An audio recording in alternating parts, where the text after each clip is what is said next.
Broker IPTV. Today we're talking with Chip Allen, branch manager of Lakewood Residential Mortgage, a division of Universal Lending. Welcome to the show. Good to be here, Dan. All right, let's get into mortgages. Some standards that people should be thinking about that they're going to need to qualify for to get a loan, whether it's a first-time buyer, a second-time buyer. For instance, you can't get by these days without a down payment anymore. Dan, it's pretty tough without a down payment. We still have some pretty good non-seller funded down payment assistance programs. Good examples of that are Check and Hope. These are for people with lower incomes. But the good old days of seller funded down payment assistance at this point is gone. It may be coming back. HUD doesn't particularly care for the programs, understandably. A lot of people in Congress do. I personally think with seller funded down payment assistance, this could be a very good program to help move a lot of the inventory with some common sense requirements. So someone who's calling you, ringing your phone for the first time, you're going through kind of a checklist and saying, currently, where's your credit at? Are we in the 600s? Currently, do you understand you're going to need to go full document? Probably. Correct.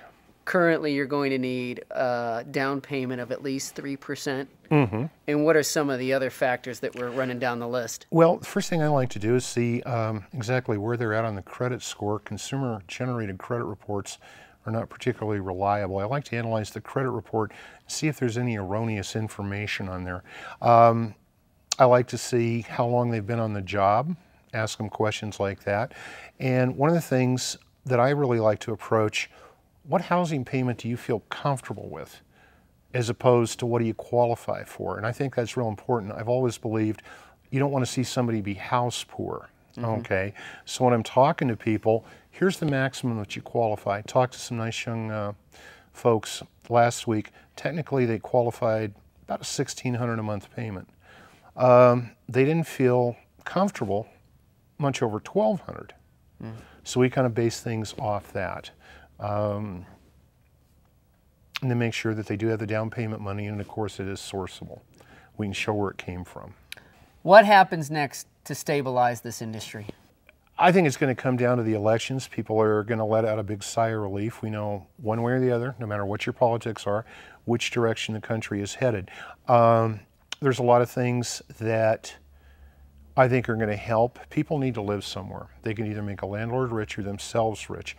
The $7,500 tax incentive plan is attracting a lot of interest. HUD, for example, has a program, owner-occupant, where you can come in with $100. Owner-occupant, you got to live there. I think everybody's holding their breath because of the elections, and we're going to start to go forward after that.